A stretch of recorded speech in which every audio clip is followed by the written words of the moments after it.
Sadhguru, we just talked about Vande Mataram. Why do we call our country Mataram? Why not Patram, Pita? Why Mataram?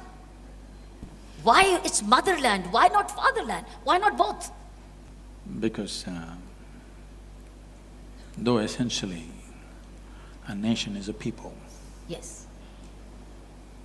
but the boundaries and the definition of a nation comes from a land. Yes. A land or earth, we have always seen it as mother, because if we sow a seed, life comes back at us. Yes. So we see it as a woman.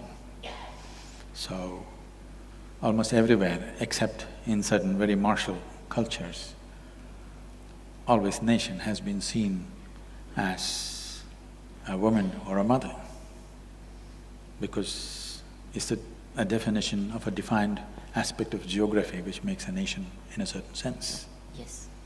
Is that the only reason? When did it begin?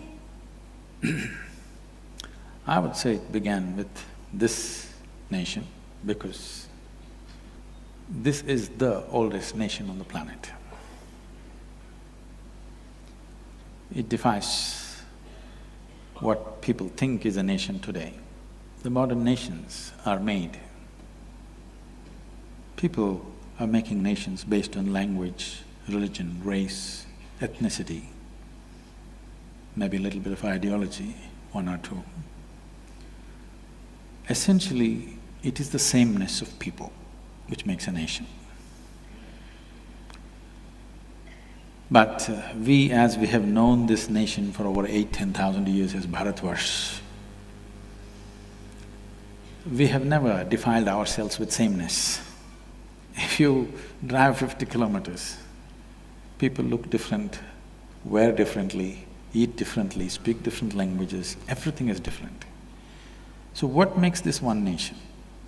When the Europeans came here, they went about saying, this country that we have heard about, it doesn't exist. Because there's nothing binding this, how can they say this is a nation?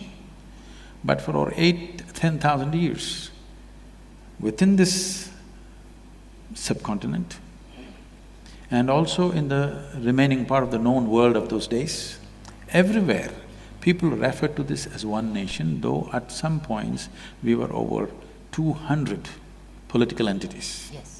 So what is it that makes this nation? Yes. This is something the leadership in this country and the people of this country must really look at.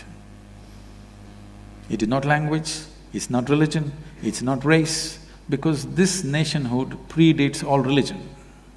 When there was no religion, there was this nation. We call this Hindustan. It did not mean representing a particular group of people who belong to a certain religion, it was only a geographical description. The land between Himalayas and the Indus Sarovar is Hindustan. It does not represent a particular religion. We never had a religion, we still don't have, we're struggling to compete with others, but we still don't have. Because this is not a religious identity, this is a geographical and cultural identity. But what kept us together for so long? No nation on the planet has stayed together for so long. It is essentially, if you look at it, we have always been a land of seekers versus people be… when we look for sameness, we try to become land of believers. People believe in one thing, so they come together. Here, we've been always a land of seekers, seekers of truth and liberation. In this seeking, we found oneness, because this seeking is not something that you invented, this is the nature of human intelligence. The nature of human intelligence will naturally want to know, realize and liberate itself. So this nation was built on that fundamental… you cannot even say it's built. At the same time, it's been managed on that fundamental that you are seekers. When you are a seeker, you're not aligned to any one particular thing.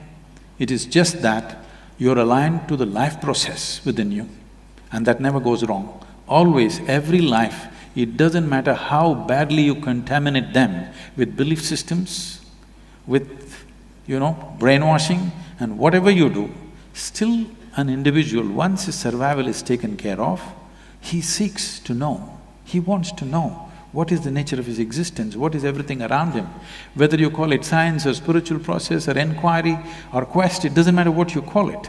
Essentially, human intelligence wants to know, wants to transcend its present limitations, wants to liberate itself from the fetters in which we're existing right now. So we built a nation on this longing, this seeking, and it cannot be destroyed as long as we keep this seeking alive.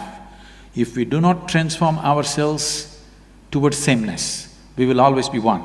If you try to transform yourself towards belief and sameness, we will not be one.